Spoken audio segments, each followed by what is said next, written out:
Biroq ko'nglimda boshqasi bor.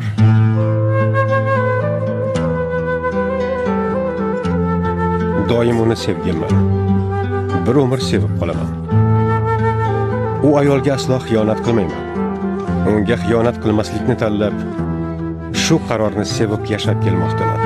U qalbimda bor ekan, boshqasiga eshik ocha olmayman. Ammo Elif endi yo'q-ku. Elif men uchun barxil. Men ancha yillar Elifning yonida emas edim, lekin u meni sevdi. Endi u meni yonimda yo'q. Uni sevishdan voz kechishim uchun nima o'zgardi? Ammo u endi qaytib kelmaydi. Bu qaytib qovushmaymiz degani emas. U oldimga kelmasa, men uning yoniga boraman. Dile gelse zalim toprak